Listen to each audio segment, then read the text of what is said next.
Spark a conversation, verbal elation, stimulation, education. This is Menage with the MenagewiththeMariJayneMaven. When we on the air, it's always a lituation. Might talk about some litigation, might talk about some immigration, might talk about some politics, but never talking nonsense. Yes, we on in the slide. Watch and listen, it's a vibe. Watch it while you getting high, or you can listen while you drive. Just don't forget to subscribe. Roll up. Trying to get high.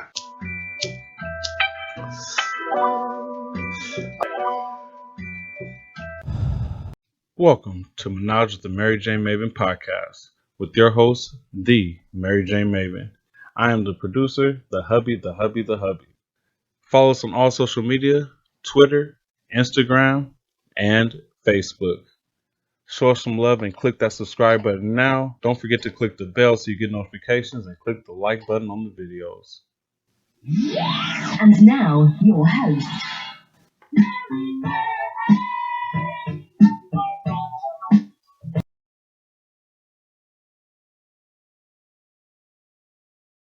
Easy yet so hard, if that makes sense at all.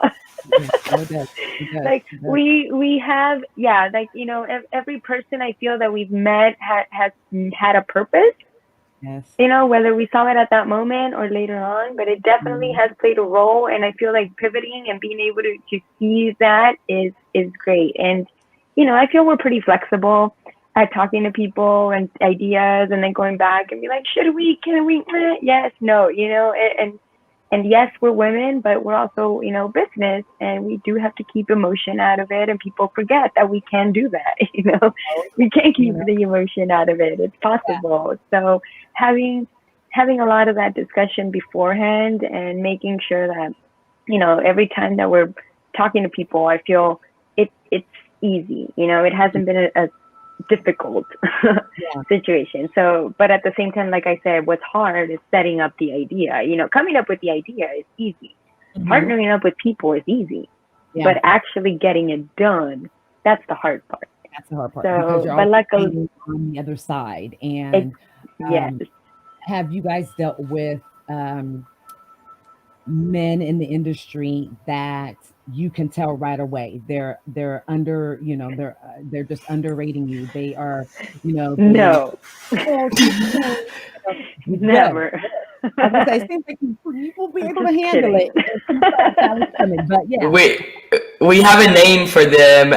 We call them cannabros. And a cannabro is essentially someone who is the first, the best, the ultimate, the richest, the everything, and quick to tell you all of that. Very quick.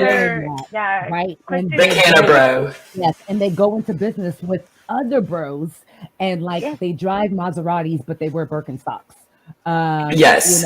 And they're all about the plant, but also the bank, and it's a very interesting dynamic. Like, they both want to be the biggest advocate who's given away the most, and also the richest person that's made the most money in cannabis. And you're just like they look up to Dan Blazarian. They think Night was the best cannabis brand ever. Yes.